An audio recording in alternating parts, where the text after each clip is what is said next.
मुख्यमंत्री भजनलाल शर्मा ने जयपुर में प्रदेश बीजेपी कार्यालय में प्रेस वार्ता कर कहा कि कांग्रेस पार्टी का इतिहास हमेशा से बाबा साहब डॉक्टर भीमराव अंबेडकर को अपमानित करने और उनका मजाक उड़ाने का रहा है।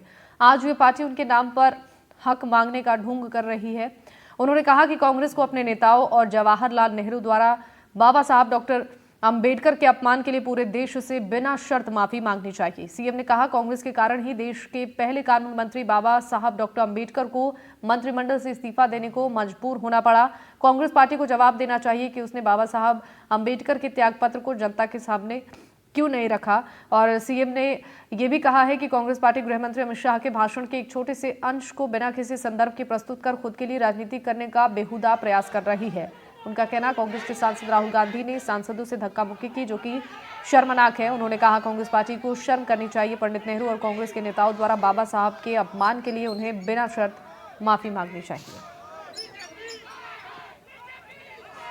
साहब का एक भी स्मारक कांग्रेस ने नहीं बनाया। पंचतीर्थों का निर्माण देश के यशस्वी प्रधानमंत्री नरेंद्र मोदी जी ने किया। भारतीय जनता पार्टी की सरकार या केंद्र में हो या राज्य में हो, बाबा साहब के बताए हुए रास्ते पर भारतीय जनता पार्टी हमारी चल रही है और हमेशा गरीब उत्थान, गरीब कल्याण के लिए हमारी सरकारें काम करती हैं। और आपने देखा होगा, एक साल के अंदर लगातार हमारी सरकार ने भी जो हमने कहा था उसके लिए हमारी सरकार ने काम किया है।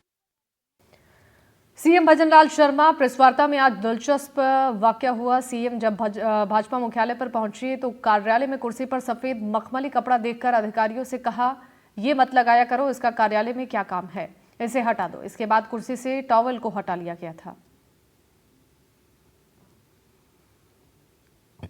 और चूरू में पुलिस का एक्शन देखने को मिला, जहां पर छात्राओं पर फब्तियां कसना मंचलों को महंगा पड़ गया। अभय कमांड की सूचना पर पुलिस ने कुछ बदमाशों को लोहिया कॉलेज के पास एक चाय की दुकान से हिरासत में लिया। ये मंचले युवक यहां पर बैठकर गुजरने वाली लड़कियों के साथ छेड़खानी, छीड़ाकसी जैसी चीजें करते थे। साथ ही ये चाय की दुकान से हुक्का और तंबाकू जब्त किया गया है। सभी पर सख्त कार्रवाई की जाएगी और साथ ही हुक्का बार पर भी कोप्टा एक्ट के तहत कार्रवाई की जाएगी।